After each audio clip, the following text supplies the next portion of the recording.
들의 삶을 보니까 뭐예요? 고난이 충만해. 근데 그 고난은 어떤 고난이에요? 생각을 하고 얘기를 해야 돼. 생각을 하고. 자, 바울을 봅시다. 바울이 지금 고린도 교회 한 얘기, 그러니까 고린도 전서를 다 했어야 되는데 안 해서 그런 거예요. 바울이 예수님을 만나기 전에 잘 먹고 잘 살았어요. 응? 대답을 하세요. 대답을. 그죠?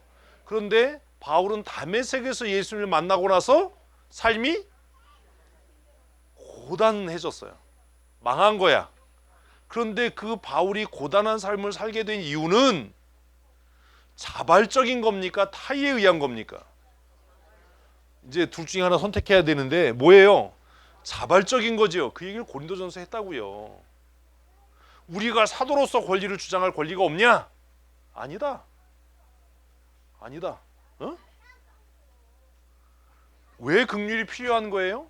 이 영광의 직분을 받아서 이 직분이 너무나 귀한 걸 알아서 스스로 복음으로 인해서 고난받기를 자처한 거예요. 능동적인 고난을 받은 거예요. 능동적인 고난을 받았더니 고린도 교회에 정말 싸가지 없는 사람들이 뭐라고 얘기한 거예요? 저거 봐라, 저거 사도가 아니니까 저런 거야. 어? 저 사람이 진짜 사도였다면 자기가 권위를 내세우고 권위를 주장했을 텐데 저렇게 자기가 순회를 하고 선교를 하면서 고생하는 걸 보니까 저 사람이 스스로 자기가 사도성이 없다라는 걸 증명하는 거야 라고 비아냥거리는 사람들이 있었다는 거예요.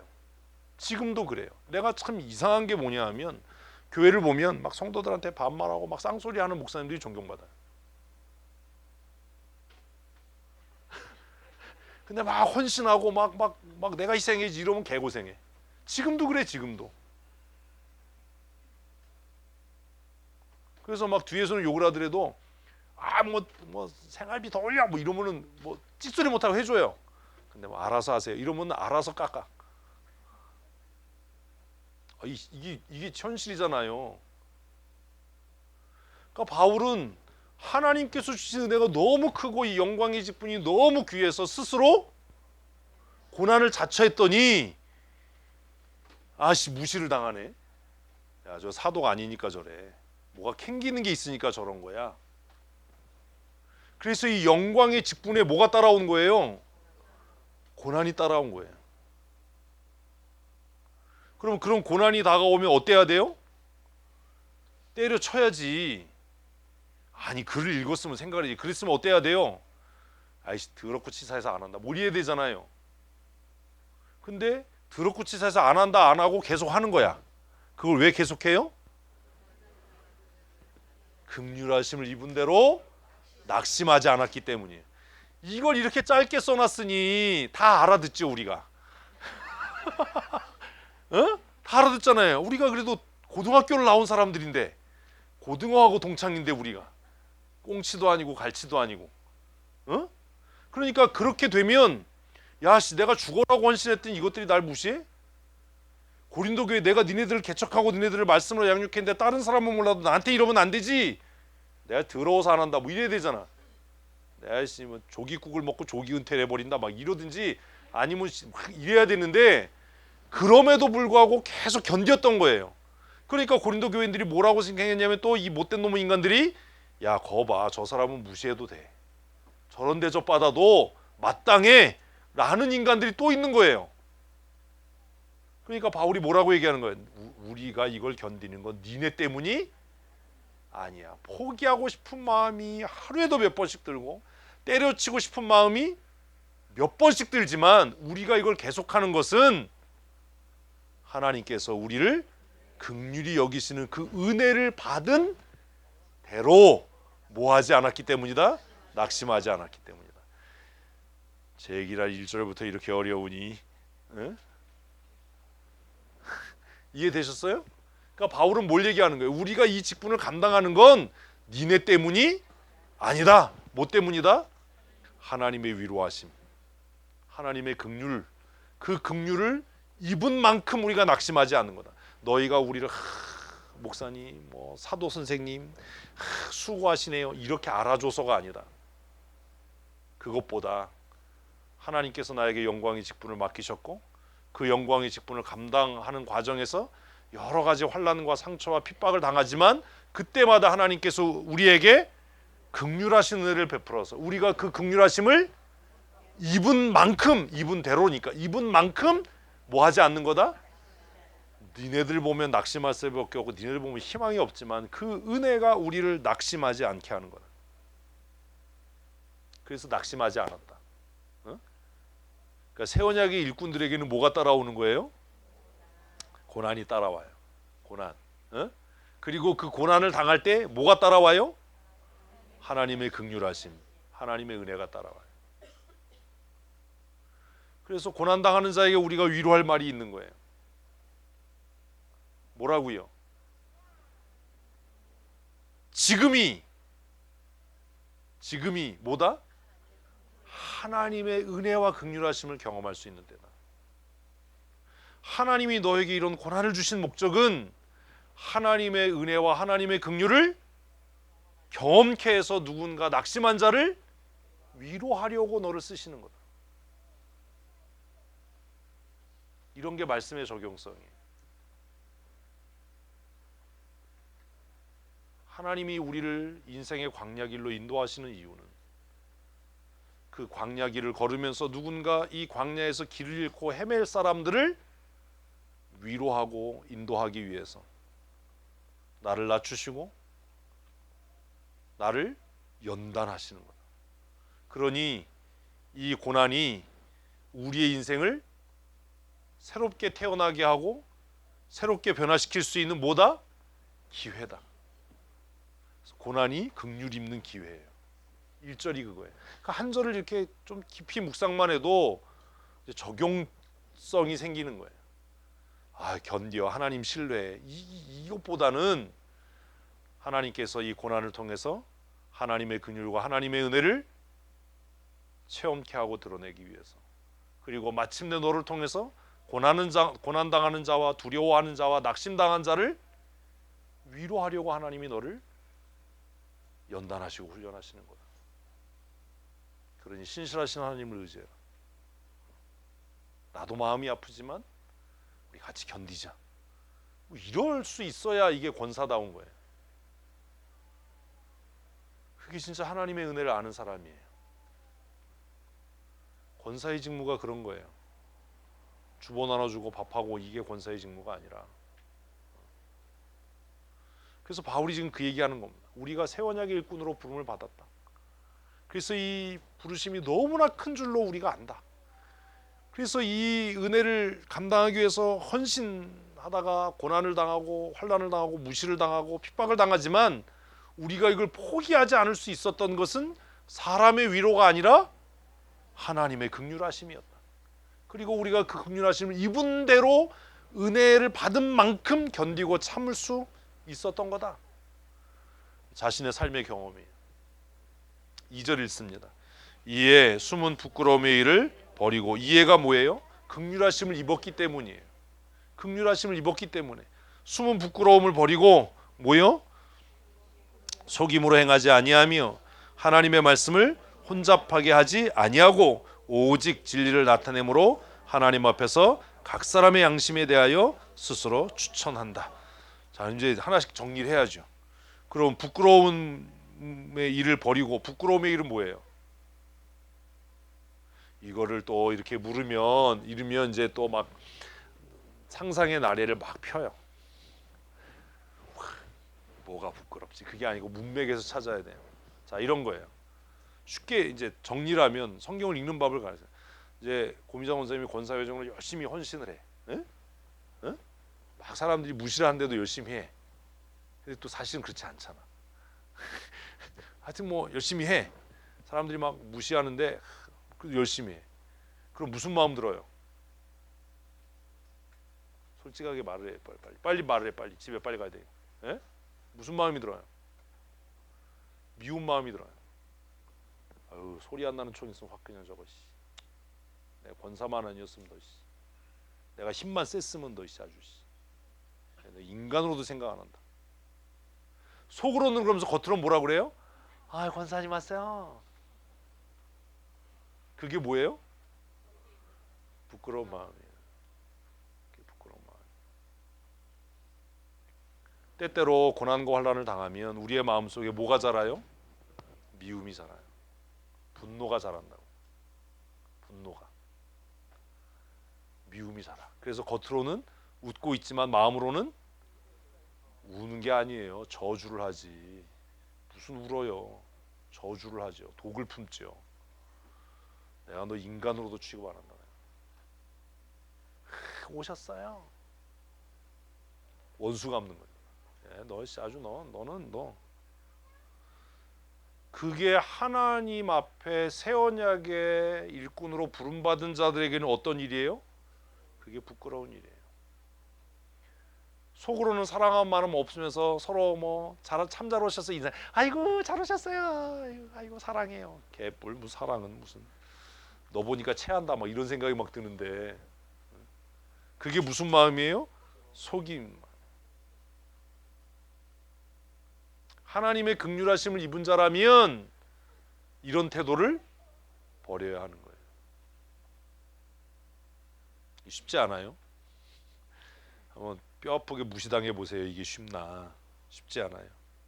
그리고 하나님의 말씀을 이제 이건 오늘 오전에 아주 구적하장 했으니까 여기에 그냥 혼합주의, 유대주의 이런 거 다 안 하고 뭐라고 얘기해? 오직 진리를 나타낸다. 진리를 나타내므로 뭐라고 이야기합니까?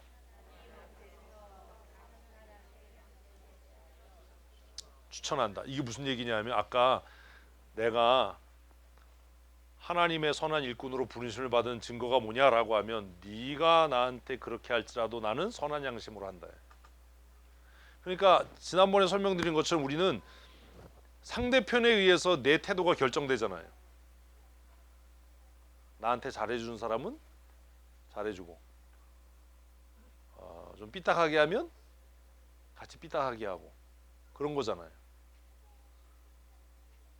근데 제가 말씀드렸잖아요.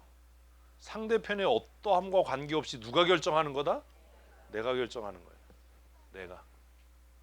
그래서 바울이 그 얘기하는 거예요. 내가 하나님 앞에 어떻게 부르심을 받았으니까 새 언약의 일꾼으로 부르심을 받았으니까 너희들의 태도와 관계없이 내가 너희들에 대해서 내 양심에 꺼리낌 없도록 최선을 다한다.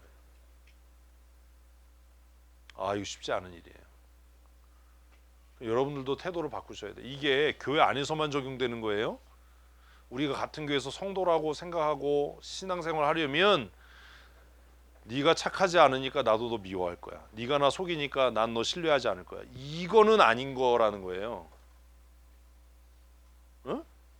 상대편의 어떠함과 관계없이 누가 결정하는 거예요? 내가 결정하는 거예요. 내가. 신뢰할 만해야 신뢰하지. 신뢰를 안 하게 하니까 내가 너를 못 믿어. 이건 벌써 땡이에요. 끝난 거예요. 신뢰할 만해서 신뢰하는 건 누구도 해요? 바리새인들도 해요. 이방인들도 해요. 이 성경을. 예수의 사람, 새 일꾼의 언약으로 부름받은 하나님의 사람이라면 신뢰할 만하고 믿을 만해서 믿는 게 아니라 내가 믿기로 작정하고 결정했으니까요. 그럼 나는 왜 믿기로 작정하고 결정하냐? 그게 하나님의 부르심이기 때문이에요. 그래서 고린도 교회가 바울 사도를 무시하고 네가 무슨 진짜 사도냐? 무슨 설교를 이렇게 길게 왜 했던 얘기 또 하고 이래 이렇게 해도 그래도 나는 너희의 사도고 너희는 내 성도고 내가 내 양심에 이 일에 대해서 부끄럽지 않다. 꺼리낌이 없다. 쉽지 않은 일이지만 이렇게 살아야 되는 겁니다. 새 언약의 일꾼은 그래야 되는 거예요. 지금 그 얘기하는 거예요. 3절 읽습니다. 만일 우리의 복음이 가리였으면 망하는 자들에게 가려진 것이라. 3절 보니까 우리는 3절에서 뭘 봐요? 3절에서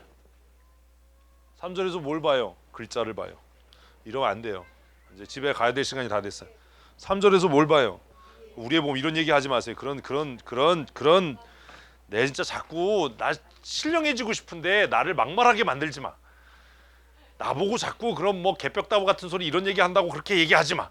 3절에서 뭘 봐요? 아유 진짜 확 개벽다구 같은 소리. 아유 그 얘기 아니야. 원리를 찾으라고 원리를. 3절에서 발견되는 원리가 뭐예요? 회장님, 양촌님 회장님. 3절에서 발견하는 원리.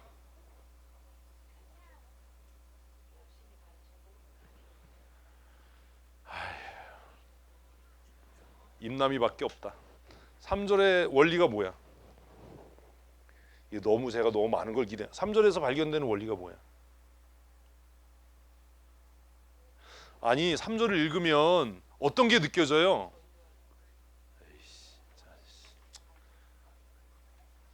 야 토깽이 자꾸 졸문덕 전화기 받침대로 쓴다. 니네는 모르는 거지. 니네 시대에 몰라. 토깽이가 전화기 받침대라는 걸. 그거 알아? 몰라? 목사님 어렸을 때는 부잣집에 가면 토끼 가죽을 벗겨서 이렇게 쫙 해가지고 전화기 여기다 올려놨었어. 전화기 받침대. 옛날에는 전화기가 백색 전화, 청색 전화가 있었단 말이야. 아시죠? 그 전화기 있으면 그게 집에 가보였어 이 사람아. 그래서 전화기는 꼭 토끼 가죽에 이렇게 쫙 나올. 전화기 받침대로 쓴다 너. 한 20개는 올려놓겠다. 3절에서 발견되는 원리가 뭐예요? 그런 소리 하지 마. 나 자꾸 방언하게 하지 마. 3절에서 발견되는 원리. 진짜 자꾸 개벽다구 같은 소리 이런 소리 하게 하지 마. 3절에서 발견되는 원리가 뭔지 모르는 거야. 원리가. 원리라는 말을 모르세요? 3절을 해석하고 아유 내가 지금 이야기한 거는 3절을 해석하라는 말이 아니잖아요. 해석 다음 단계를 얘기하라는 거지. 3절에서 보여지는 원리, 3절에서 발견되는 원리가 뭐예요?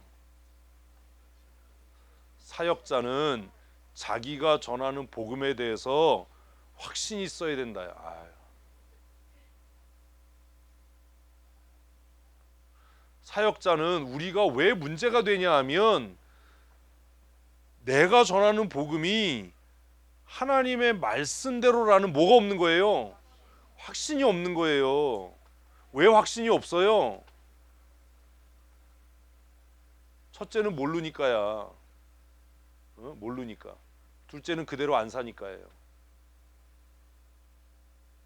자 이런 거야. 아이씨, 진짜 잘 들어요. 임남 씨 잘 들어. 임남 집사님이 누구에게 전도를 하거나 성경을 가르쳤어. 응? 근데 그 사람이 꼭 그렇게 해야 돼요? 이랬어. 꼭 그렇게 해야 돼요? 그럼 무슨 생각 들겠어? 이런 생각이 들어? 갑자기 그럼 번호가 되는 거야? 무슨 생각이 들겠어요? 크게 뭐라고? 아니 그런 일 많이 겪어요. 제가 가르치면 와가지고 눈 동그랗게 뜨고 목사님 꼭 그렇게 해야 돼요? 목사님 법이에요? 이러고 대드는 사람 많아요. 눈 동그랗게 뜨고 와가지고 막 덤벼. 그 사람들이 왜 눈을 동그랗게 뜨죠? 얘기했잖아. 네모나게 못 떠서. 연습을 해와. 네모나게 뜨고 와. 그럴 때 어떤 마음이 들겠어요? 내가 틀렸나? 에? 내가 틀렸나? 내가 잘못 가르쳤나? 이런 마음이 들 거 아니에요. 그런 마음이 들면 어떻게 된 거예요? 망한 거야. 나도 망하고 나한테 배운 사람도 망한 거야. 이단이 무서운 이유가 뭔지 아세요? 근거 없는 확신이 있는 거야 이 사람들은. 그리고 이단들은 왜 확신이 있지요? 성경이 지식이 아니라 이념이 된 거예요. 진리가 아닌 걸 그 사람들은 쇠뇌당해서 그렇게 하는데 진리인 거에 쇠뇌가 안 당하는 여러분들은 더 나쁜 거잖아요. 진리가 아닌 것도 쇠뇌돼서 그걸 확신을 갖는데 진리를 가르쳐도 쇠뇌 안 되는 여러분들은 뭐냐고. 그게 얼마나 강팍한 거냐고. 내가 진리라고 얘기하면서 거기에 쇠뇌가 안 되면 예수 믿는 게 아니지. 우리가 자꾸 흔들리는 이유가 뭐예요? 내가 전하는 복음에 대한 확신이 없는 거야. 그래가지고 한 두 명이 와가지고 목사님 꼭 그렇게 해야 돼요. 목사님 법이에요. 목사님이 하나님이에요. 이러면 마음이 흔들릴 거 아니에요. 그럴 때 저는 뭐라 그래요? 내가 법이야. 3절이 그 얘기예요. 누가 와서 눈 크게 뜨고 목사님 꼭 그렇게 해야 돼. 목사님이 가르치는 게 법이에요. 이렇게 물었을 때 바울은 뭐라 그러는 거예요? 그 인간이 그렇게 얘기하는 건 그 인간이 하나님의 은혜 밖에 있어서 망할 인간이기 때문에, 지옥 갈 인간이기 때문에 그렇게 말하는 거야. 3절 다시 읽어봐요. 에? 3절 뭐라고 돼 있어요? 만일 우리의 복음이 가리였음이 뭐예요? 그 사람이 안 듣는 거야. 꼭 그렇게 해야 되냐? 꼭 그렇게 해야 되냐? 다른 목사는 그렇게 얘기 안 하더라. 뭐 이렇게 얘기하면 내가 잘못됐나? 뭐 다른 신학교 교수가 그렇게 얘기해. 뭐 이러면 내가 잘못됐나? 이게 아니라 뭐라고 얘기한다고요? 넌 지옥 갈 놈이야. 뭐라고 얘기해요? 망하는 자들에게 가려진 거다. 넌 망한 놈. 넌 뭐 못 알아들으니까 넌 망한 거야. 야, 이것만큼 바울이 이렇게 말할 만큼 얼마나 뻔뻔한 거예요. 그죠?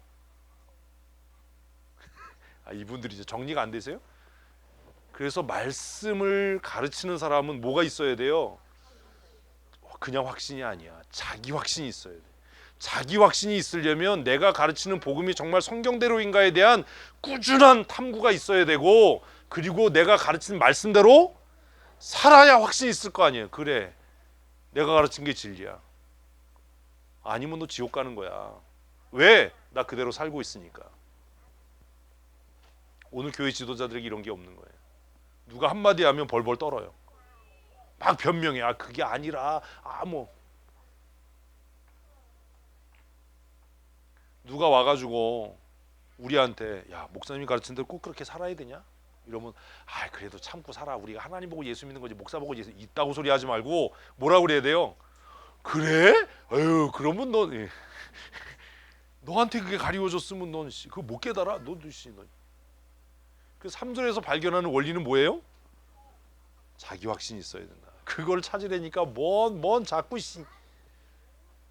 그래서 우리가 적어도 하나님의 교회에 지도자라면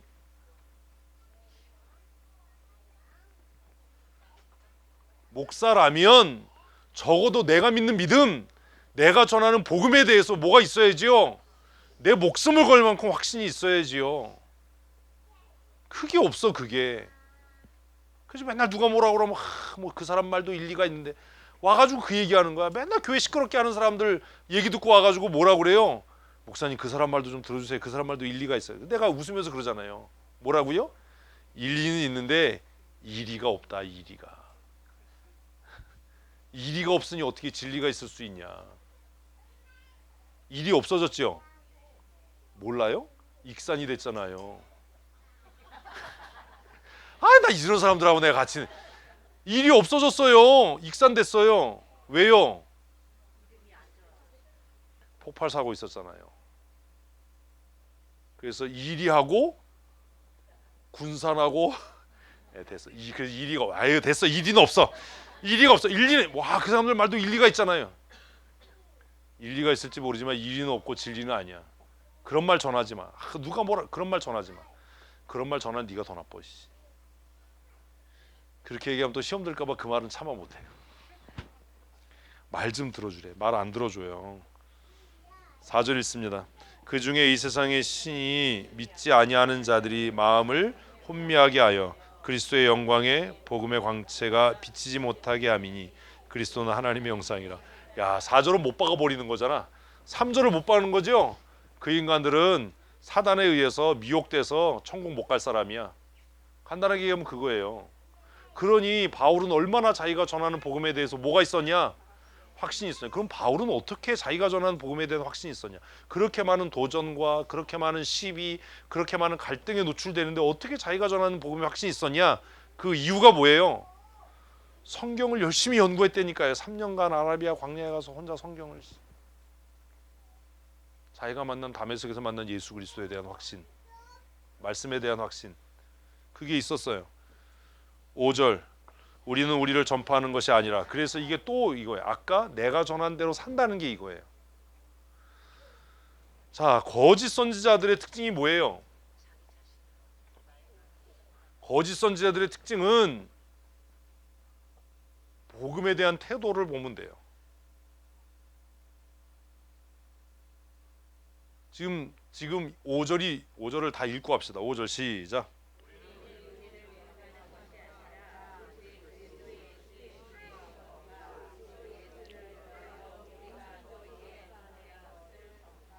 이게 무슨 얘기입니까? 그 사역자가 참 하나님의 사람인지 사꾼인지를 어떻게 알지요? 복음을 써나는데 어떻게 알아요? 화요일만 성경 공부할 게 아니라 월화수목금토를 다 해야 돼. 어떻게 알아요?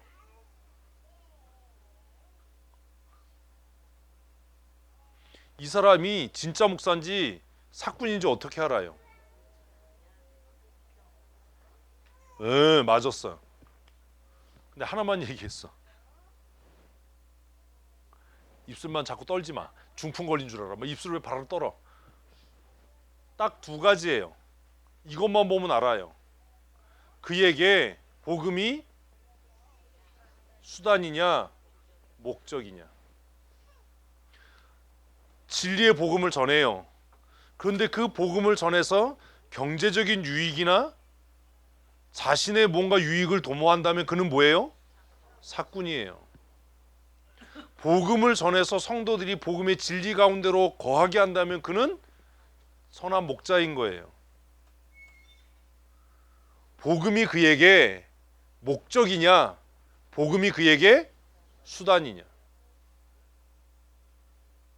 그래서 우리가 그 외에 혼란스러운 거예요. 그 목사님 설교 잘해요. 그럴 수 있어요. 근데 그 설교하는 행위를 통해서 자기가 부당한 경제적인 이익을 추구하고 있고 자기가 부당한 권리를 주장하고 있다면 그에게 복음은 뭐예요? 수단이에요. 이거를 이해를 못하는 거예요, 교회 지도자들이. 그래서 목사님 뭐 설교도 잘하고. 미친 소리 하지 마라.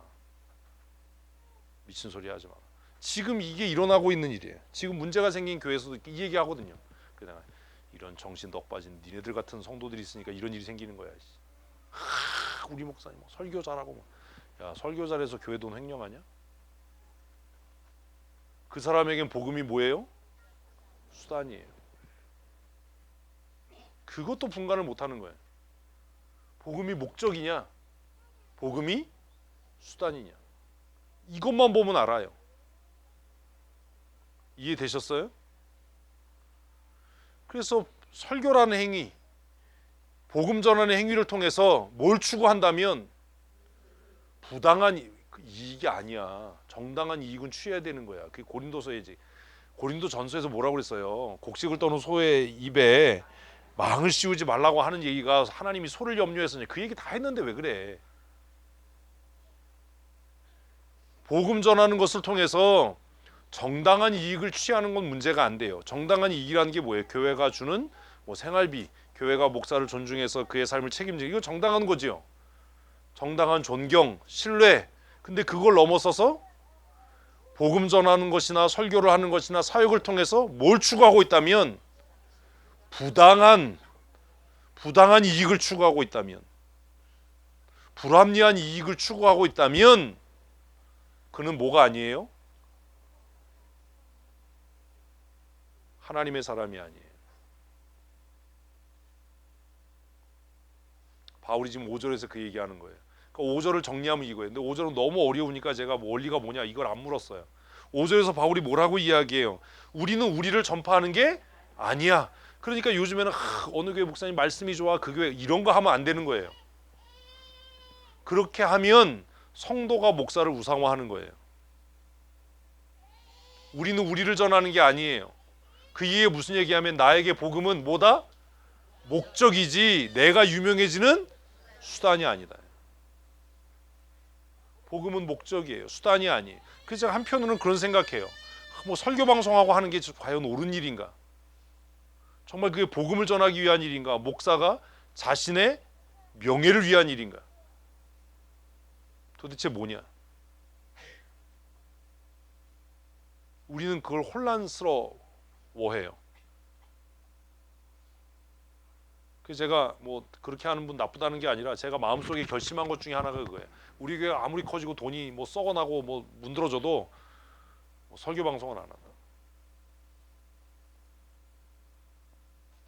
그건 복음이 목적이 아닌 거잖아요.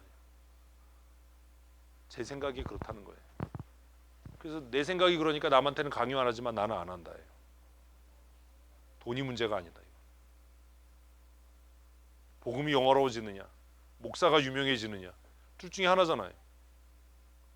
그래서 바울이 얘기하는 게 우리는 우리를 전하는 게 아니다. 우린 누굴 전한다? 예수 그리스도를 전한다. 그러니까 바울에게는 복음이 뭐가 되고 목적이 되고 우리라고 하는 새 언약의 일꾼들은 수단이 되는 겁니다. 이게 바뀌면 안 돼요. 이단이 왜 나쁘지요? 이게 바뀐 거예요. 복음이 뭐가 된 거예요? 돈 버는 수단이 된 거예요. 성도가 착취의 대상이 되는 거예요. 그러니까 재산 팔고 들어와. 뭐 너 이거 팔아야 돼. 가서 파수대 팔아와. 간장 팔아와. 부를 축적하는 수단이 되는 거예요. 나쁜 거예요. 헌금 얼마 하면 하나님이 복 줘. 이게 나쁜 거예요. 이게 어려우세요.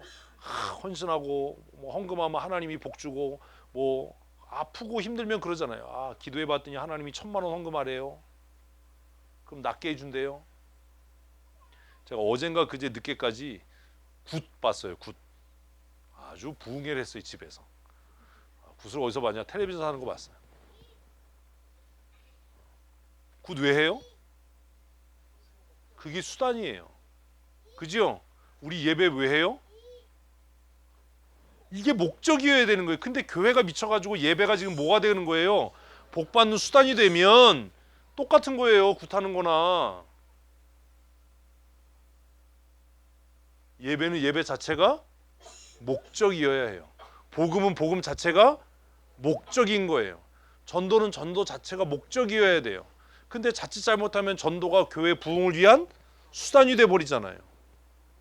이게 굉장히 고민스러운 거예요. 현실 속에서. 전도와 부흥을 별개로 얘기할 수는 없어요.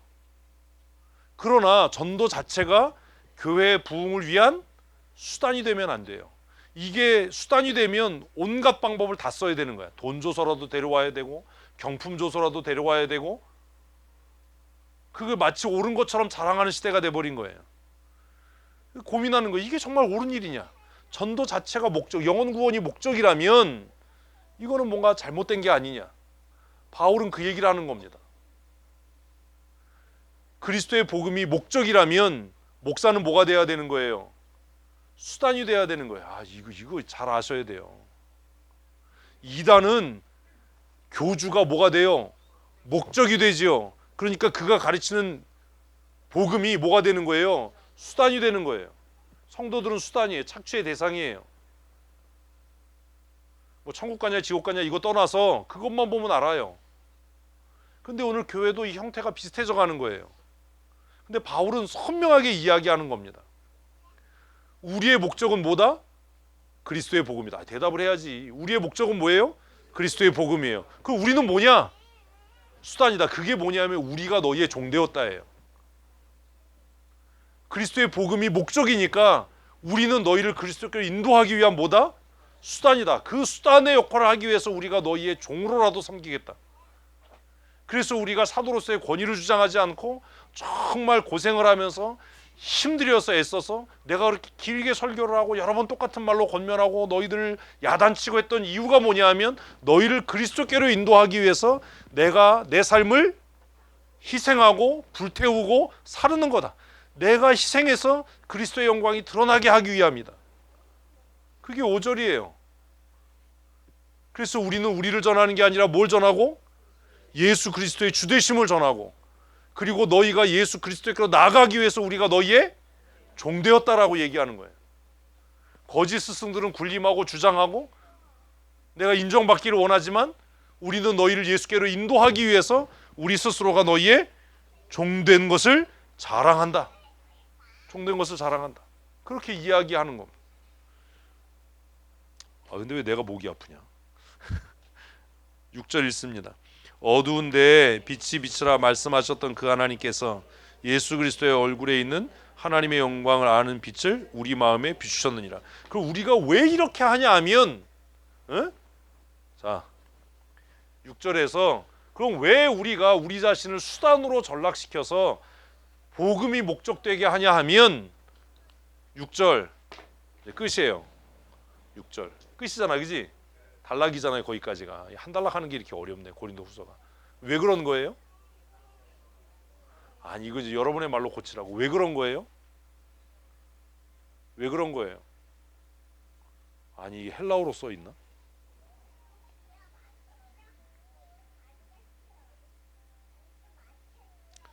아유, 바울 선생님 왜 이렇게 어렵게 써놔가지고 우리를 낚신게? 이거 뭔 얘기예요 이게? 우리가 먼저 은혜 받았기 때문이다. 너무 허무하죠? 이렇게 허무하게 쓰면 사람들이 또 우습게 할까봐 안 웃어? 그게 어렵게 써놓은. 그게 무슨 얘기냐면 하나님께서 어두운 가운데 천지창조를 얘기하는 거잖아요. 빛이 있으라 말씀하셔서 빛이 쫙 비친 것처럼 너희들이 알지 못하는 그 생명의 빛 예수 그리스도로 말미암은 구원의 빛을 우리의 마음에 확 비추셔서 그 빛이 우리로 하여금 복음의 새 언약의 일꾼으로 헌신하게 하기 때문이다. 대가를 바라고 하는 게 아니다. 삭구는 뭘 바라고 해요? 대가를 바라고 해요. 그래서 제가 우리 교회 와서 무슨 목사 사례비 그래서 사례비란 말 쓰지 마라. 사례비를 받고 일하면 그 목사는 삭군이죠. 대가를 위해서 일하는 거니까.